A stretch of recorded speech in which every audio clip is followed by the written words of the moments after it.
mais na mboka na biso na Congo bandeko na ngai motema mabe otokoma nango kolela pasi ya muninga esalaka biso nini na samitema. Comment on ne change pas notre comportement vis-à-vis de la difficulté des autres? Pendant que Mundela zo réfléchir, papa nanga katani musapi nasta la tronçonneuse et quand on batu misapité yoka réflexion ya congolais likolo ya misère todo somba mafuta ya mbila na linzanza eloko basomba kango na bidon osali provision na ndako tozo somba yango na linzanza mais yo mutu ondimi otekela mutu mafuta na linzanza mafuta nezana no mukie ekosungela ba service moko ya mukie o fixe prix ya mafuta ya linzanza tondimi mais osusu linzanza yango o teti yango na sima. Ah non, malheureusement na ba émission zo dans l'axabino surtout ba congolais boza libanda na boza na poto boye ba linzanza na ndenge koma bouta kin boye bi phénomène voilà très bien. Les pasteurs ne vous disent pas ces choses. Ils ne vous prêchent que le paradis. Un paradis que vous n'avez jamais vu. Personne ne sait si le ciel existe réellement. Personne. Ezani ni sakomi sote bakata na mutu, sote bakondisa yango na maya moto, sote bache yango bougie na kati po fufu to tekelanga ekokate. Boni motema mabeboye. Est-ce que na ba France, na ba Belgique, na ba Angola, esika bino ba ndeko na biso musubo kenda bo na ka système wana. On te vend des produits par kilo. Les kilos sont respectés. Namboka na biso. Ozomona biloko ya kolia o ezali moisi. Domaine ya vie ya mutu. Eloko ezali moisi. Dele nango eleka. Eko memela mutu pulu pulu. Mais on dimi ozwa alcool. O effacer esika ba koma date ya expiration ya biloko wana. Boluki ba empreinte sebele comme on a vu là aux yeux réglés au bambi place wana. Na ba caché mususu au bambi. Pour la kisaka eloko wana ezana. Ozomo bandeko na yona encore pourquoi tu fais ça? Bino bandeko na biso ya OCC. Bino bende misusu. Il y a des produits moisis, il y a des produits qui sont rejetés sous d'autres cieux. Et ce compte na mboko yo. Moyena moi kanyaka, ba fini au moi kanyaka. Okamati okoti si biloko ezali mabe. Baninga na yo ba consommer yango. Combien de fois tolia ba poulet nani avarié awa na mboka na biso? Combien de fois to viva grippe aviaire awa? Biloko biloko tozolia ba formol biloko umela na ba chambre froide biloko si beba. Bon laisse yango bandeko na bino motema mabe à niveau wana. Il est 16h, 16h30. Bandeko na ye ba oti ko silisa misala. Misala oya bapaya, oya boumbu oto salaka.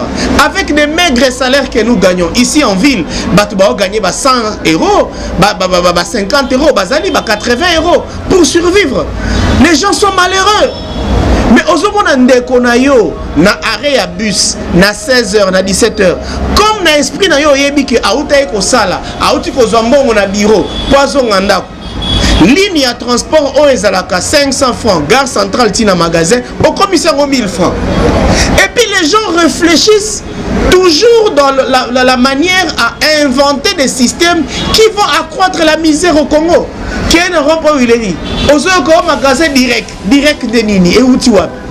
Magasin direct et la kisini ote, tote les mananzerate, toke magasin balamoko, sur le magasin foutabiso 1000 francs. Mutualité, misunga, yomoko misunga. Tokate mutilinga la tezake, yomoko misunga. Nga déjà, nasadere, nela sabe, nakoki nanga Turquie, Suède. Nga na Suède mabe, nasa levo na kamala dina bela, kaponga nasi nasadere. La pétrolière, Grâce Mandela.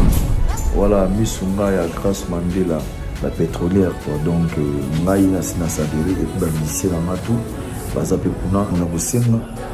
Bokende kuna parce que ngai mo na sina sadere na ba mission na ngai misunga ya Grâce Mandela la pétrolière. Misunga ezali mutuelle na biso ya santé. Ngai moko na ba mission na nga toza déjà na kati ya misunga ekopesa yo soin en cas de problème na mboka so pe senye bima libanda et bimisio kaka. Misunga ya mama Grâce Mandela.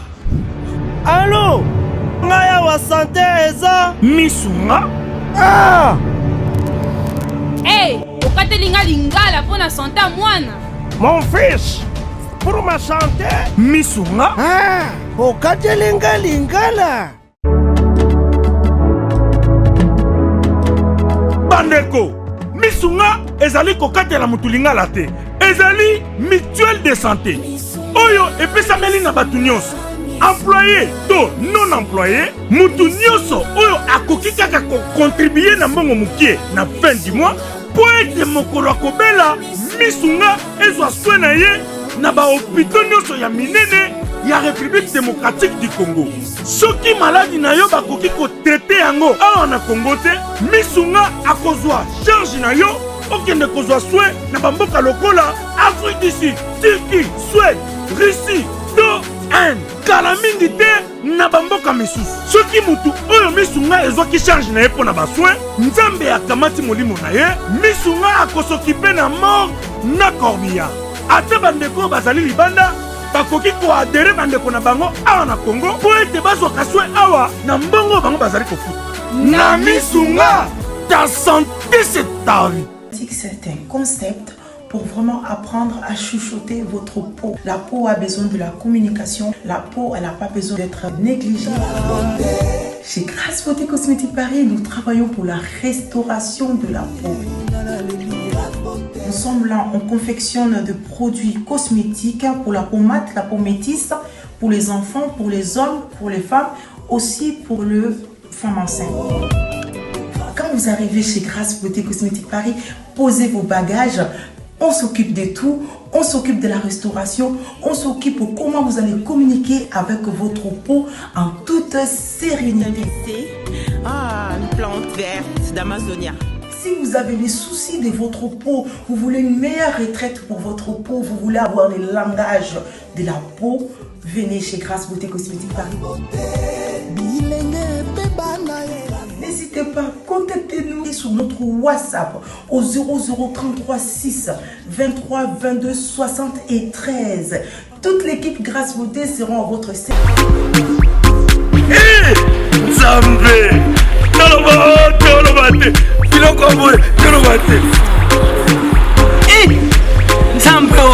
yo,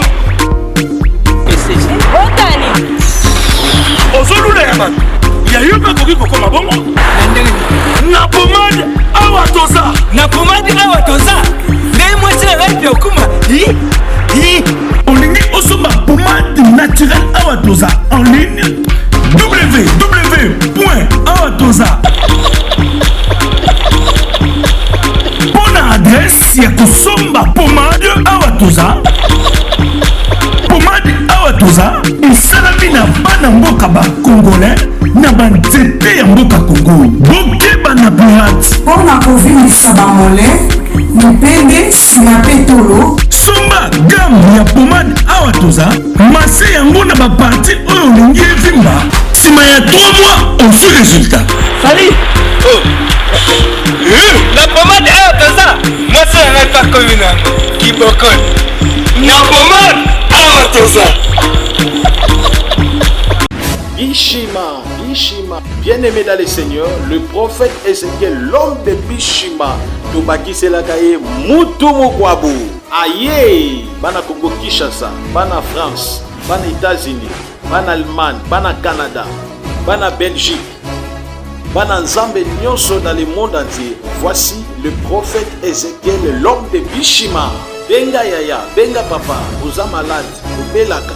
Cirrhose de foie, cancer de l'estomac, cancer de matrice, cancer de cerveau, cancer de sein, épilepsie, diabète, rhumatisme, impuissance sexuelle, hémorroïdes, VIH, sida, hépatite B, faiblesse sexuelle, mobali akimayo, mwasi akimayo, apesayo 500 mètres. Hey! Olinge komisa mwasi love kilaou, papa love kilaou. Benga le prophète de Bishima, l'homme des surnaturels. Plus 243 81 61 96 772. Nalobi 00 243 81 61 96 772. Benga asakola pona yo apesa yo solution na problème na yo dans le nom du Seigneur Jésus-Christ. Bishima. Merci beaucoup, fidèles téléspectateurs. Aussi beaucoup habitués à Instant Congo. Nande Konabino Benz Bonakawa, le patriote congolais, le patriote africain. Donc, Bisonabino, Libala, Yalibela, FCC Kashkutu Bakosa quoi. Lelo, Toye Kolobelabino Marambo Itali, la révolution amour pour l'émergence du Congo. Je dis bien la révolution amour pour l'émergence du Congo. Mais, comme d'habitude, on ne peut jamais introduire cette émission sans que Tokumi Sabadjalisi, Tracy Mbelenga Pro, Glody Diasuka, La Mignonne, Mojalisi Mususu, Eza Oazana Sima ya caméra comme on a Christian Manza, Mouta filma Jésus Yewan, Mojalisi Mususu Ezali assistant Nangai, William Mbongeza, Bangotu Baza Awa sur place pour nous représenter l'émission OE. Pourquoi Tolobeli Révolution Amour? Parce que tu constates que na Congo, Bolingo est comme très absent. L'amour est devenu très absent dans nos relations interpersonnelles, dans nos relations vis-à-vis de nos institutions, dans nos actes quotidiens, même dans nos propos de tous les jours. Impact nango ezali sous-développement à outrance au tozali ko vivre. Bandero nangai. Bon s'abonner très massivement et la recommandation nanga le suprême Benz Bonakawa la chaîne Nabino Bolingara Mingi Elengi ya Congo Télévision, mais aussi bozwaka nga mwana bitina Nabino numéro za na à écran bobenga bokoma botinda biso partout to luki Nabino ba sujet to sa Nabino ba analyse to lembate po yango musana biso. Namboka na biso Congo ezana bato belé ba revara okende mikili ya poto kokende pe mikili mususu kaka ya Afrika oyo ezali développé. Boki marani na Congo, boki maranzala, boki mara pasi ya courant, pasi ya mai, boki mara makamu ya ndenge na ndenge, injustice, tout ce que vous évoquez, vous avez raison. Mais lorsque vous arrivez en Europe, lorsque vous arrivez en Amérique, lorsque vous arrivez en Asie, lorsque vous arrivez dans d'autres pays africains, très développés par rapport à notre pays, qu'est-ce qui vous retient là-bas? Qu'est-ce qui retient votre attention? Ce sont les infrastructures, c'est le décor que vous voyez, c'est la propriété, c'est le comportement humain, le respect des lois, le respect de règles établies, le respect de principes. Nous avons biloko wana nyonso toza a mesure ya kosala yango na RDC soki kaka to wana bolingo mboko soki kaka amour du prochain eza de mise na ba relation nyonso tout auto entretenir na mboka. Il nous arrive tous, très chers téléspectateurs, de se poser la question: qu'est-ce qui fait la différence entre nous Namindele par rapport à l'organisation et à la société? Natuna question oyo plusieurs fois dans la conférence. Ba réponse oyo ngana zwaka. Eza ba réponse oyo esengélité. Nombreux parmi vous sont en train de dire maintenant que les blancs sont plus organisés que le noir. Ce qui est faux. Nombreux disent que les blancs sont plus proches de Dieu que les noirs. Regardez seulement vous-même comment nous remplissons nos églises ici. Chaque dimanche, nous quittons même les dimanches. Nous prions tous les jours de la semaine. Croyez-vous vraiment que Mingongo Totombo la Ranzamba Yokarate? C'est faux. Certains parmi vous croient que les blancs sont plus intelligents que les noirs. C'est faux. Si on doit encore se rappeler l'intelligence dont se sont servis nos ancêtres pour inventer Boatou, Basala Kwanga, Basala Makala, Basala Nzungu, Ataya Mbodi, Ataya Nini Nenge na Nenge. Imaginez, les noirs sont très intelligents. D'autres encore pensent que les blancs ils ont plus d'opportunités à réussir que les noirs. C'est encore faux. Parce que l'initiation n'a pas réalité à la société, c'est une œuvre africaine. Les meilleures opportunités à Robonga, ce sont des opportunités qu'on retrouve en Afrique et au Congo. D'autres encore penseront que les blancs ont plus de richesses que nous les Congolais, ce qui est encore faux. Imaginez sur le plan géostratégique les richesses que nous retrouvons en République démocratique du Congo. Nous avons le diamant, le coltan, nous avons l'or, nous avons le cobalt, nous avons plusieurs types de pétrole. Le pétrole bleu, le pétrole vert, le pétrole... Tout ça, nous avons. Mais pour Nani Mboka Nabiso ezali ko évolué. Aujourd'hui, je vous donne la réponse, la vraie réponse, la réelle réponse. Notre pays n'évolue pas à cause d'un vice, à cause cause des antivaleurs que nous avions développées chez nous depuis très longtemps, que nous continuons encore à développer, vice na antivaleur wana, kombo na yango motema mabe, le manque d'amour. C'est pourquoi j'invite les Congolais à ce que j'appelle la révolution amour. Imaginez, chers compatriotes, il y a quelques dizaines d'années, une émission passée tout le matin sur une chaîne étrangère, je ne la cite pas ici pour ne pas faire sa publicité. Émission na bande ko laksanine, bazola kisa ba motivation, oyo bande ko na biso, ya ba mindele bazalaka nango pour que ba offrir na ba peuple na bango ba œuvre ya ba intelligence na bango ya ba inspiration na bango, c'est-à-dire leurs inventions. Nous allons surpris na mona tongo moko boy, un jeune homme a inventé cartable ya classe, mais cartable wana soko membiango na mukongo et ça na mécanisme moko soko bendi basinga cartable wana eye liboso ya tolo ya mutu aleki nango na plateau asali démonstration atiango na mukongo a utilisé basinga nango pa eleki awa liboso akotisi liboko azui ce dont il a besoin et puis a réglé ngo ezongi na mukongo. Batounie, mais qu'est-ce qui t'a inspiré à inventer eloko? Ce monsieur a dit, ma jeune sœur avait un bras coupé à Katanara liboko na accident. Alors quand on partait à l'école, tobana ko tia ba objet na biso mike na katia ba cartable. Na katia bus scolaire, il arrivait quelquefois que nous qui étions souples, tozwa moi et l'on a sima tam sou jina yo gâteau na ocheki na sima. Elle éprouvait des difficultés énormes pour que azwa biloko atika na katia sac. Alors quand je voyais cette image, ça me faisait très mal parce que je suis son frère. Alors je me disais, et pour elle, et pour d'autres personnes qui connaîtront la même difficulté, que dois-je faire pour que Kozwa et l'okona simaya cartable ezala facile? Nasali ba étude nanga jusqu'à ce que na inventé cartable oyo permettre mutu oza maboko mibale aki ko tombola boazui oza liboko moko aki ko régler basinga ti liboso azui eloko nae. Regarde un peu comment d'autres peuples réfléchissent sur leur nation. Deuxième exemple, nous avons connu un garçon, le papa de son ami était obèse. Dans son obésité, il avait un ventre tellement ballonné que chaque matin, pour qu'il y ait des classes, ce papa-là éprouvait des difficultés par rapport à la tabac chaussette. Au moment où des fois, on a passé à mon Congo, les lapins goûtent à chaussette. Les temps que les enfants prenaient pour faire porter à leur papa des chaussettes, ça faisait passer leur temps d'arriver au collège à temps. Et chaque fois, ils étaient punis, ils étaient renvoyés à cause de la conduite, à cause de retard.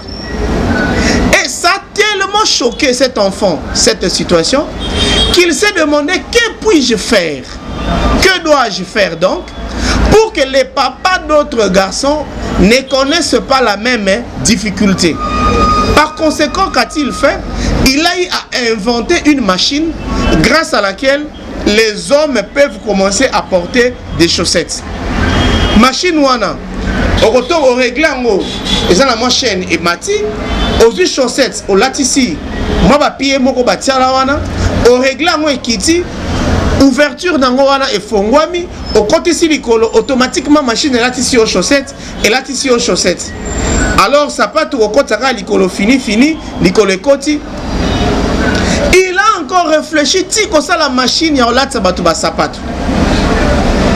ce problème-là, désormais à travers le monde, tout celui qui est obèse, tout celui qui a un problème de dos, il peut se servir de ça pour que à la chaussette nae, à keneba course nae. Troisième et dernier exemple, il y en a plusieurs d'ailleurs. Un autre garçon, son papa utilisait une tronçonneuse pour la rokata baboua. Ce garçon-là, papa naye akenda kokata nzete, il a mal utilisé la tronçonneuse, malheureusement, et kataye musapi. Son père a connu d'intenses difficultés et puis la famille est contactée crise parce que moyen ko luka mbongo ezalaki lisusu te pour que bango bakoka ko survivre. Son fils a eu très mal. Il est allé étudier l'ingénierie jusqu'au point il a inventé une tronçonneuse avec un laser qui faisait en sorte que cette machine était incapable de couper ou de blesser la chair humaine. Il a fait une démonstration sur plateau à Libaya bakati yango ekati. Mais tant que batiango na nzoto ya mutu Libaya wana na ni tronçonneuse wana ekale ekozoko kokata nzoto ya mutu te. Vous comprenez que cette tronçonneuse devait être vendue. Cette machine à faire porter des chaussettes devait être vendue. D'autres inventions sont vendues, sont reconnues au nom de leurs inventeurs. Mais si vous suivez très bien la réelle motivation, la motivation intrinsèque ayant occasionné cette invention, c'est d'abord la pitié, le souci des autres, l'amour des autres, la compassion, la charité, l'altruisme qui a fait que non, pour que le monde ne souffre plus de ceci, voilà comment on doit réfléchir, voilà ce qu'on doit inventer, un système, une machine, un bien, un produit qui doit aider l'humanité. Mais na mboka na biso na Congo bandeko na ngai motema mabe otokoma nango kolela pasi ya muninga esalaka biso nini na samitema. Comment on ne change pas notre comportement vis-à-vis de la difficulté des autres? Pendant que Mundela zo réfléchir, papa nanga katani musapi nasta la tronçonneuse et kata so batu misapi te yoka réflexion à congolais. Il est 16h, 16h30. Bande konaye ba oti kosilisa misala. Misala oya bapaya, oya boumbu oto salaka. Avec des maigres salaires que nous gagnons ici en ville, batu ba gagner 100 euros, 50 euros, bazali 80 euros pour survivre. Les gens sont malheureux. Mais ozomona ndeko na yo na arrêt ya bus na 16h na 17h comme na esprit na yo yebi ke auta eko sala auti ko zwambongo na bureau poison ngandako. Ligne à transport au ezalaka 500 francs, gare centrale tina magasin au commissaire 1000 francs. Et puis les gens réfléchissent toujours dans la manière à inventer des systèmes qui vont accroître la misère au Congo. Qui est un rond où il est dit au magasin direct de nini et où tu vois magasin direct et la kisini ote tote le mananzela te toke magasin balamoko sur le magasin futabiso 1000 francs. Ce qui gouvernement a tellement le système ya ba demi terrain bakoy ba système mususu ba sala ba terrain complet mais ba terrain yango ya mikuse olongwe Willery au kitina Sosimat au futi 500 olongwe Sosimat au kitina Vélodrome au futi 500 olongwe Vélodrome au kitina magasin au futi 500 francs. Est-ce que avec un tel sentiment, est-ce que avec une telle mauvaise foi, les Congo peuvent vraiment se développer demain? Tondi makendo kia Congo est congolais. Congo est congolais. Mais un chauffeur taxi à Zosala. Aujourd'hui, on a pour la mboula. Mboula zo yinda ba pola. Yo zo lukaka express. Bande kono ba komi ko beta makolo. On dimi ba kemba. Yo ofuta kaka magasin direct. Suko soki ndeko wana azokende course oyo résultat nango et comme ma développement ya Congo lobby. Donc yo ndimi congolaise à la sous-développée à cause ya motema mabe na yo. Ça n'a pas de sens, chers compatriotes. Ça n'a pas de sens, on doit changer. On doit changer, on doit changer. Et ça ndenge moko na ba mama oyo yo. Bazoteke la biso biloka mike ya golia. Likolo ya misère. Todo somba mafuta ya mbila na linzanza. Eloko basomba kango na bidon, osali provision na ndako. Tozo somba yango na linzanza. Mais yo mutu ondimi, otekela mutu mafuta na linzanza. Mafuta nezana no mukie, eko sungira ba service moko ya mukie. O fixe prix ya mafuta ya linzanza tondimi. Mais osusu linzanza yango, o teti yango na sima. Ah non, malheureusement, na ba émission sur dans l'Axabino, surtout ba Congolais bozali banda na bozana poto. Boye ba linzanza na ndenge koma. Bouta kin boye bi phénomène voilà très bien. Les pasteurs ne vous disent pas ces choses. Ils ne vous prêchent que le paradis. Un paradis que vous n'avez jamais vu. Personne ne sait si le ciel existe réellement. Personne. On les battait, comment vous devez vous comporter sur cette terre? Yango awa à travers Elenga Congo Télévision. Matéa sur l'amour de la patrie. Si l'amour de l'autre, il faut ôter Abino Yango.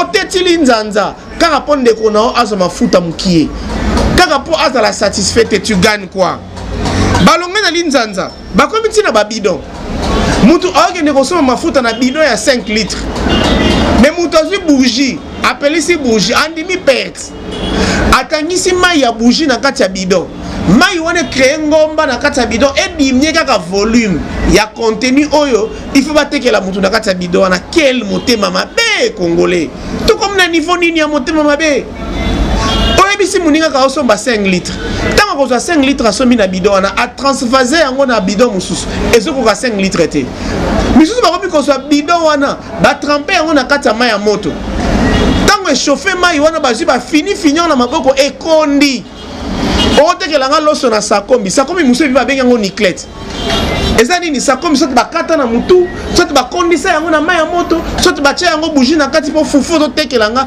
ekoka te boni motema mabe boye estce na bafrance na babelgique na baangola esika bino bandeko na biso mosusu bokendaka bomonaka système wana on te vend des produits par kilo les kilos sont respectés na mboka na biso ozomona biloko ya kolia oyo ezali moisi domaine ya vie ya mutu eloko ezali moisi dele nango eleka ekomemela mutu pulupulu mais ondimi ozwa alcool o efface esika bakoma date ya expiration ya biloko wana boluki ba empreinte ebele koma nango na villa ozio réglé obambi place wana na bakache mosusu obambi po elakisaka eloko wana eza nano ozomona bandeko na yo na nko pourquoi tu fais ça bino bandeko na biso ya OCC bino pene misusu il y a des produits moisis il y a des produits qui sont rejetés sous d'autres cieux ezokota na mboko oyo moyena mwa kanyaka bafini yo mwa kanyaka okamati okotisi biloko ezali mabe baninga na yo bakonsome yango combien de fois tolia bapoulet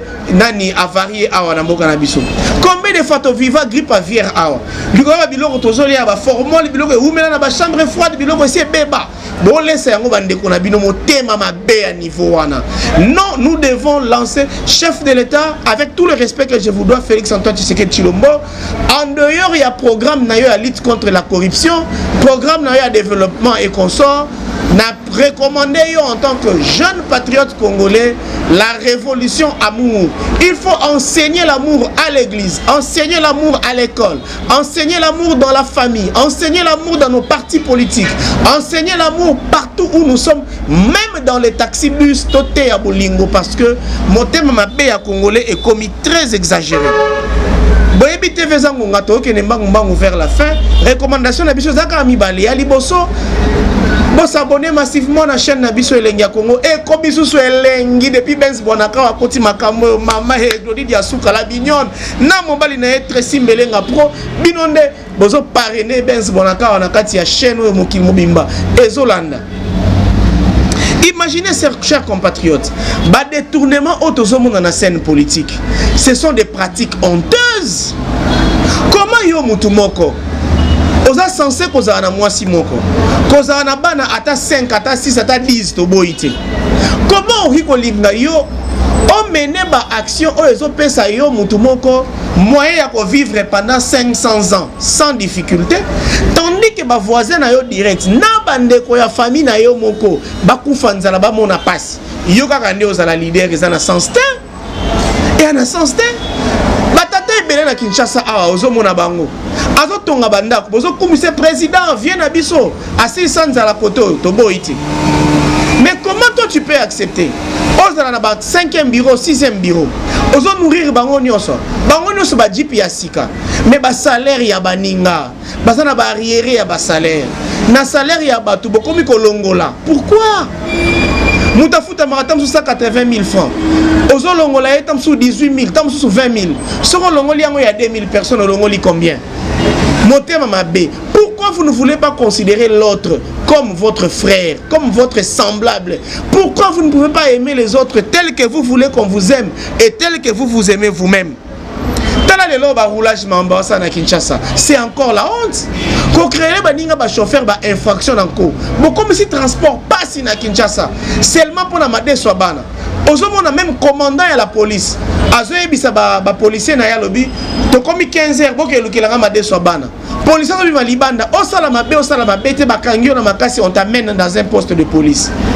Pour la ligne parce que avant bima, il faut foutre à moi caution moko pour bima, il faut foutre à moi amende moko transactionnel pour que le commandant a se retrouver. Parce que le commandant se retrouve, lui, ça va, bah, retire les bino pour que ne se débrouiller, bon, luka quelque chose, bon, luka on a mis tout ya bande qu'on a bino. Boko bongate, vous êtes maudits à cause de ces comportements-là, vous faites souffrir les Congolais inutilement. Batouazoï babon on a venu à l'état basé dans le gouvernement. Bino bozo nyoko la banane. Maman mapa, moi na cirage, moi na opire. Tout ça, tous les petits commerçants là de la rue. Qu'est-ce que vous cherchez? Vous cherchez la crise, la misère. Tel le basimi kounou na Nicolas, basimi machette, ba comment ça la kounou na Nicolas passe. C'est à cause de vous les Congolais inconscients. Les avocats, c'est la même chose. Est-ce que vous avez que pratique autobengaka arrangement à l'amiable et comme rare na Congo? Tu vas consulter un avocat pour un dossier. Yo mo coûte client. Ozoye bise non maître. Na a besoin de konanga to kuta to bongsaka à l'amiable. Maître ozoye biso te. On doit dire le droit. On doit faire la loi. La justice doit être appliquée. Tout ça parce qu'il sait que derrière le dossier, lui il va trouver quelques honoraires pour faire vivre ses enfants. Pourquoi vous ne nous aidez pas à mener une vie paisible, une vie organisée, une vie plus ou moins harmonieuse? Les lois au Congo, je vous dis, peuple congolais, il y a des nations comme la carence, il y a des jeunes. Et il y a de nos frères congolais, même de la diaspora, qui viennent ici pour acheter les enfants. Bazo ke na ba ONG bozo mono pour l'encadrement des enfants mal nourris. Bazo recruter bana.